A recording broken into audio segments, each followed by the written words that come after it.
Hello Libra friends, I'm Annie Botticelli and welcome to my February 2020 horoscope report for you. This month we may still have some eclipse residuals. If you have been having massive change from this eclipse cycle, you might get more news this month. Hopefully it will be less drama and a little place where you can kind of rest in between the intensity of what just happened and the changes that are in process. The wall of personal planet retrogrades is beginning as of this first week in February. So after around February 2nd, every day we plunge into this energy of things going inward and backward. Just to be clear, personal planet retrogrades don't have to be a bad thing. They get a bad rap because when people have things that are not dealt with, retrogrades tend to bring them up. And also they tend to make us slow down, force us to kind of slow down.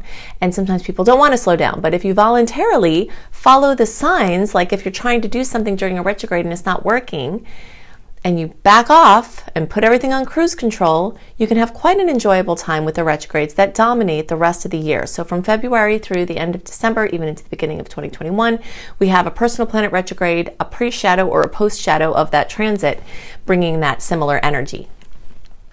Overall, this month is exceptionally positive because there are more than double the sweet aspects compared to the salty ones. So whenever we have a month like that, it always sets the tone for the month.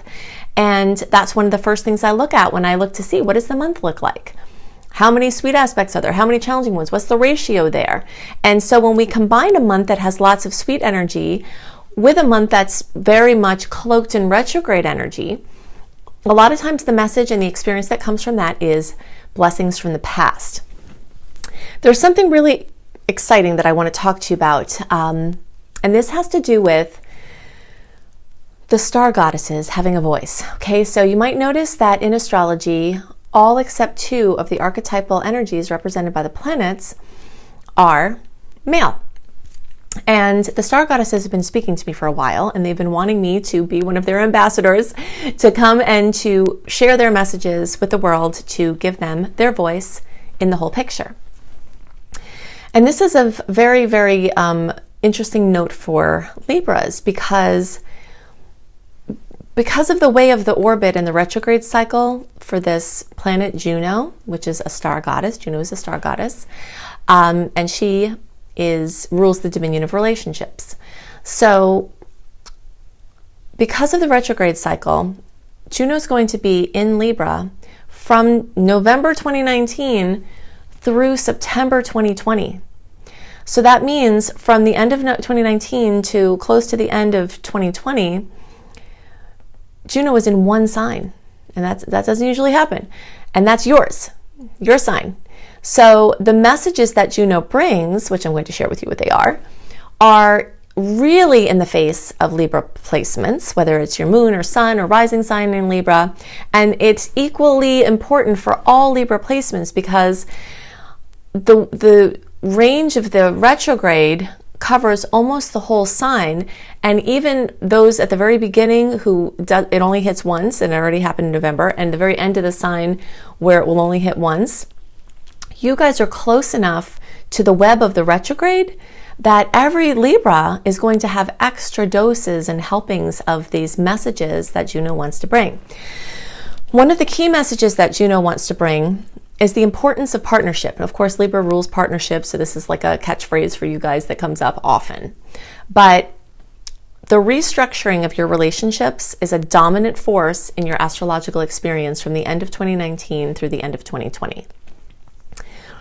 Redoing how you do everything. I've talked about before with you all, this issue of codependency has been coming up from multiple other themes. You've got Chiron, especially for your early degree placements, those of you at the beginning of the sign, the September born, you've got that Chiron opposition that's occurring for you. That's introducing one of these other themes that's going to be happening for all Libras over the upcoming years of this Chiron opposition. And this has to do with healing the woundedness in relationships, and it has to do with healing the woundedness to self, because all issues and triumphs in relationship stem from a settledness and a certainty within oneself.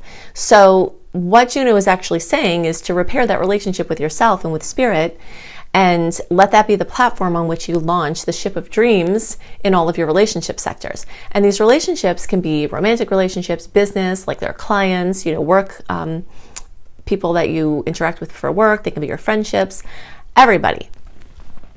So another message that Juno brings is to ask for help. Okay, so usually you're the one helping people. So in the case where you actually need help, it might not even occur to you to ask. And one of the messages that Juno has for you is just ask for help. So take that with you and remember the words, that for this long stretch of time, if you're finding that you're struggling and you're finding that things aren't working out, ask for help in the profession of whatever needs to help you. Maybe you need an architect, maybe you need an accountant, maybe you need a therapist. Whatever it is, this combining of energies is going to be very important as Juno has this extended stay through Libra, and that's a theme for all signs, but it carries special importance because it's doing this dancing back and forth over your placements. So this is a really big deal. Something else that's going on for Libras, and this again is true for all Libras, it could be staggered by a few months, but this period of time, like the end of 2019 and the first quarter or so of 2020 has, and really even the first 4 months of 2020, has Jupiter crossing your 4th house cusp. When that happens, I might have talked about this in previous reports, but when you have movement along your 4th house cusp, it kicks 90-degree angles to yourself and your relationship, so your physical body, your relationship, and then it kicks a 180-degree angle to your work sector. So from this aspect, it brings crossroads. 100% of the time I see this when I have a reading, and I've done thousands of live readings and thousands of other, just thousands of readings over the last many years. And I see this 100% of the time. When someone has one of these aspects at this certain area of the chart, it creates a crossroads. So Libra is that crossroads, and a major, major time. And the 4 biggest pieces of what's going on has to do with home and family, real estate, housing, and work, career, your place out in the world, and your purpose. It can have to do with mother and father, family energies. It can have to do with your individuality versus your relationships, your physical health, and your relationship to self and with others. And when a planet comes and makes a square, it puts all of that under duress. It doesn't have to have a bad result, but the pressure of it's heavy, so you're going through a crossroads, things are changing, and even if the changes are positive, the stress and sadness of leaving behind what you're leaving behind in order to step into this new life can be very profound. And Jupiter is bringing this. Now, fortunately, of all the planets that can make this aspect of the outer planets, Jupiter is the most benevolent one and can be the most easy one to deal with and bring the most easy and obvious positive outcomes. But it's still a square, and it's still going to cast a lot of uncertainty in your life involving your home and housing, family, work, career, self, physical body, health, relationships, and all of those sectors of life are coming under scrutiny. So you guys have a lot going on. But the good news is that, as we talked about early on, most of the aspects that are occurring this month are actually sweet. So in the midst of all of this heaviness and change, this is sort of a spot where you can have respite, a spot where you can, maybe sit back and relax a little bit. As you see the changes take shape, maybe some of the things that have already changed are starting to get a little bit more normal for you, and you're getting more comfortable with them. But all of these sweet aspects can help to bring benevolence and grace and ease amidst the change. And support, that's the other piece to remember that Juno is whispering about, is the bringing of support, the asking for support, the accepting of support is a really big piece of this puzzle. As the planets move through Aquarius, they kiss your placement because air signs make trines to one another. That's the most favorable aspect in all of astrology. So as the planets started moving through Aquarius, and it started in January, so I was talking about this then too, it continues into February. You're getting kisses from the sun. You're getting kisses from Mercury. And this can bring more happiness and more support and more ease to the time that is so full of major change. Okay, so let's see what else we have going on. For some of you, you may have had health challenges that have been coming up in recent years. And some of this may have to do with major spiritual healing, and some of it may have to do with major psychological healing. Sometimes looking to spirit and looking to the psyche aren't the things we go to first when there's a physical malady. I'm not saying to not also do the labs and have the doctors and have, the diagnostics and things like that. But with what's going on in your chart, if there is something medical that has come up, it may have a spiritual or emotional, psychological origin that may need you to go into the holistic healing realm in order to bring healing, and wholeness back to your health. So just know that that is something that is happening concurrently as well. There's some important energy that's moving through your house of communication and transportation. This can make you take trips or be busy, with your physical mobility. If you want to take a little trip, this would be a great time, like I said, to take a little break and relax in between all of these changes. So you may see that come up. Some people think that Mercury retrograde isn't a good time for trips and travel, but it can be. It can be great because Mercury rules travel. It just, sometimes things come up out of the blue and you go last minute, or sometimes there's planned changes. And sometimes you have to look out more, like get your car extra checked out and check your flight gate that can change at the last minute and guard your luggage more and things like that. But travel during this time can be very beneficial, and there are multiple factors in your chart that are pointing towards that being a possibility for you. This energy can also have to do with needing or wanting a new car or other vehicle or device or computer, phone, something like that.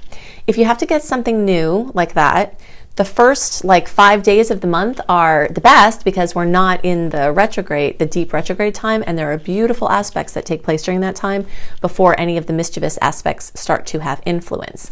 So if you're watching this early, which is why I get this to you a month early, January into the beginning of February is a good time if you think you're going to be needing a new device or needing a new car to find really great deals, get financing, find the thing you want for these long-term purchases. The deeper we move into February, the energy is more ruling a short-term type of energy. So segue things like a car before you get the car that you want, or a phone that you have, for a little while, and then you're going to wind up getting another one. Or things with flexible commitments or flexible arrangements are starting to be more indicated the deeper you get into February. The longer term energy is more in the beginning. And just read contracts carefully the deeper you get into February, because there's fine print issues that occur more with the retrogrades. So overall, it's a very, very positive month, a very much relaxed month, especially compared to the drama of the eclipses, even though you have these changes going on that I discussed. It does seem like there could be this little stop to take a breath and kind of evaluate what's happened and make your plan for moving forward. If you want to have more help about the information about this month and astrology to guide you along, I have so many free resources. Go to AnnieHelpsYou.com. Definitely sign up for my free email newsletter. You will get a written report of the general transits with all the sweet and salty transits, their dates, what you can expect from them, along with a general overview of the month delivered to your inbox 1 month early. You also will receive my virtual coaching program called Shine for free when you sign up for my free email newsletter at AnnieHelpsYou.com. If you want to have written horoscopes by me, you can go to cozybysweetstarlight.com. All these links, by the way, are below the video. Besides, if you just look under the video in the notes, all these links are there. So if you don't remember what I say, you can click through there. So cozybysweetstarlight.com has written horoscopes and lifestyle blogs and astrology for wellness blogs. It's a beautiful site. Go there just to see how pretty it is. And I know Libras love aesthetics, so you'll love this site. And it's very informative and can give you more resources, including great reads for each sign for each month. Definitely go to lumelife.com, L-U-M-E, life.com to see my new school, Luminous Life Multiversity. By the time you're watching this, there may be more free classes up. I'm intent on getting free courses in there, and enrollees in the school will have access to all the free courses. And of course, there are tuition-based programs as well that keep everything running. But it's my mission to continue expanding the free resources that I give to you through this school. So you can check that out for self-development and vocational enrichment. I hope you have a wonderful month, and I'll see you next month. Bye.